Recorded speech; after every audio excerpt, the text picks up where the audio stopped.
আরে আপনি এখানে কি করছেন? কেমন আছেন? জি আলহামদুলিল্লাহ ভালো। আরে সেদিন তো আপনার নামটাই জিজ্ঞেস করা হয়নি। আপনার নামটা কি জানো? নীলা। বাহ, খুব সুন্দর নাম। কি ব্যাপার, আপনি দাঁড়িয়ে আছেন কেন? বসুন না। না না, ও বসবে না, ওর অনেক কাজ আছে। নীলা যা। উনি কি আপনার বড় মেয়ে? ঠিক আমার বড় মেয়ে না, আমার বড় ভাইয়ের মেয়ে। ওর বাবা মা মারা যাওয়ার পর থেকে আমাদের বাড়ি থেকে বড় হয়েছে। আঙ্কেল, আরেকটা প্রশ্ন করি। আমার যেটা মনে হচ্ছে শিমুর থেকে নীলা বড়, তাহলে নীলার বিয়ে না দিয়ে শিমুর বিয়ে দিতে চাচ্ছেন? নীলার তো বিয়ে ঠিক হয়ে গেছে, সামনের মাসে 5 তারিখে ওর বিয়ে।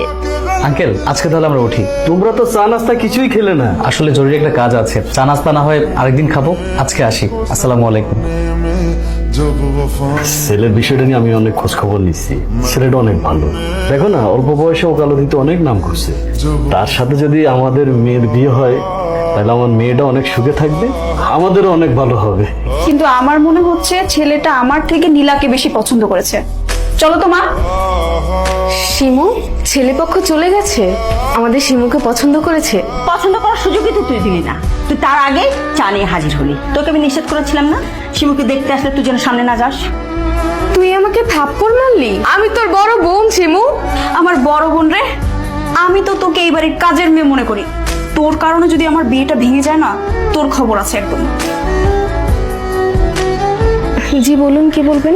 সেদিন আপনার চাচা বলল সামনের মাসে 5 তারিখে নাকি আপনার বিয়ে ঠিক হয়ে গেছে। ছোটবেলায় আমার বাবা মা মারা যাবার পর থেকে চাচা চাচি আমাকে বড় করেছেন।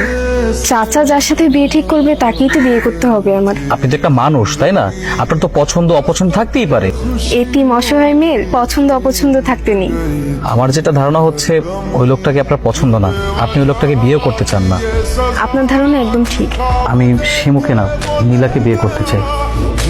এইসব তুমি কি বলছো? আরে নীলার তো আমরা অন্য জায়গায় বিয়ে ঠিক করেছি। আগামী মাসে 5 তারিখে তো ওর বিয়ে। নীলা ওই মানুষটাকে পছন্দ করে না, বিয়ে করতে চাচ্ছে না।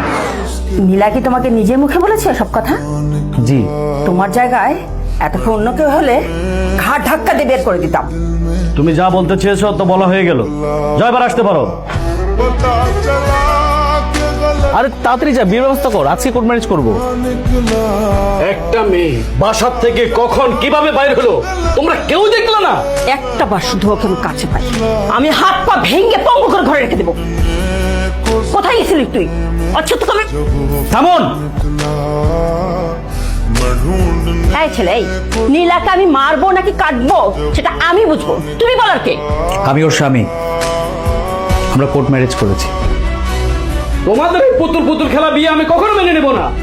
তুমি এই নীলাকে তুমি কিডন্যাপ করেছো, জোর করে বিয়ে করেছো। তোমার নামে আমি মামলা করবো, তোমাকে আমি জেলখানার ভাত খাওয়া ছেড়ে দেবো। আপনি হয়তো ভুলে গেছেন যে আমি একজন উকিল। কোর্ট, পুলিশ, জজ এদের সবার সাথে আমার ওঠা বসা আছে। আর কি বলেন আপনি? মিথ্যা মামলা করবেন? মিথ্যা মামলার হুমকি দিয়ে কোনো লাভ নেই। নীলা, তুই এই ছেলেকে বিয়ে করে ঠিক করিস নি। তুই একটাবার আমাদের কথা ভাবলি না? চাচি, তোমরা কখনো আমার কথা ভেবেছো? ছোটবেলা থেকে শুধু আমার উপরে অন্যায় অবিচার করেছো, আমার উপরে অনেক অত্যাচার করেছো, সব সময় আমার সাথে কাজের মেয়ের মতো ব্যবহার করেছো। তোর জন্য এই বাড়ির দরজা সারা জীবনের জন্য বন্ধ। যা, এই বাড়ি থেকে বের হয়ে যা। যা, আমার চোখের সামনে থেকে বের হয়ে যা। जो कभी जीने की वजह निकला, मैं ढूंढने जो कभी जीने की वजह কি ব্যাপার, আবার ঘুরে আসলে কেন? पता चला कि गलत এই বাড়ি থেকে যদি বের হতেই হয়, আপনারা সকলে বের হয়ে যাবেন। নীলা না, নীলা এই বাড়িতেই থাকবে।